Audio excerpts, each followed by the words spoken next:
Salom qizlar. Bugun uletkamizni slizini olishni o'rgataman. Bu uletkamiz katta gigant uletkamiz. Retikulyator deyiladi. Bu uletkamizni hozir slizini olishni o'rganamiz. Uning uchun biz ozroq suvda uletkamizni yuvintirib olamiz. 5 minut, 3 minut kifoya qiladi. 5-3 minut shu suvda cho'miltiramiz. To'yinib cho'milishi kerak uletka. Suvda to'yinishi kerak. Shunda hamma oyoqchalarni yoyib turadi.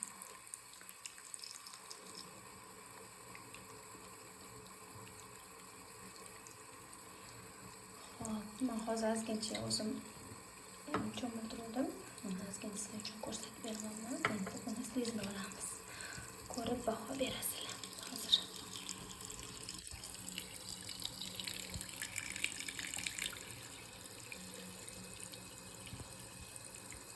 kamerani joylashtirib oldim. Ana endi uletkani slizini hozir olishni ko'rsataman.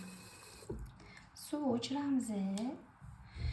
5 minutcha bu suvda maza qilib to'yinib olgandan keyin uletkamiz mana shunaqa katta bo'lib badanini yoyib oladi.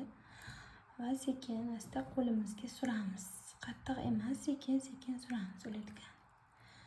Uletkani g'ashi kelgandan keyin o'zidan sliz chiqaradi. Buni jahlini chiqarmaysiz, faqatgina erkalab harakatlantirasiz. Qattiq qilsangiz u kirib ketadi toshning ichiga, jahli chiqib, lekin bu massaj olganda o'zidan uletka sliz chiqaradi. Mana ko'rib turibsizki, uletkamiz slizi mana chiqdi.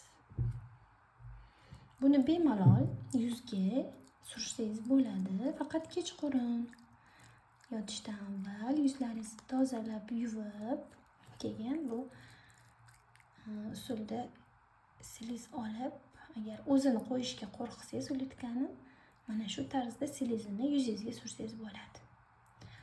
Bilasizlar, bu tabiiy kollagen hisoblanadi. Yana ozgincha suvlab olasiz. Slizi kamaysa, yana ozgincha suvlab olasiz.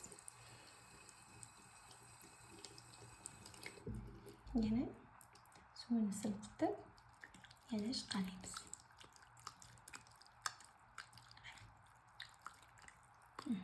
Judayam foydali, mana kollagenni ishlab chiqaradi uletkamiz.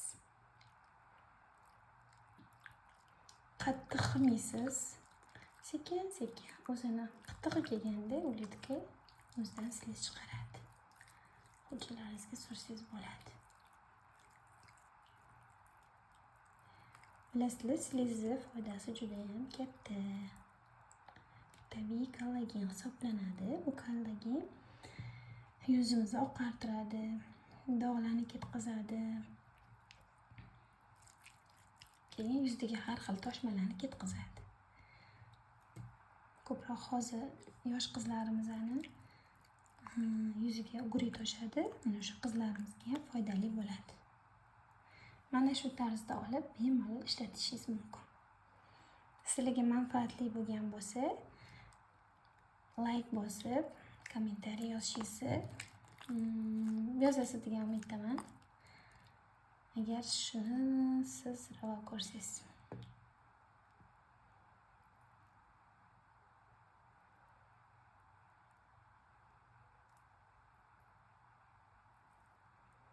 Xayr azizlarim, shuning bilan bugungi ko'rsatuvimiz o'z nihoyasiga yetdi.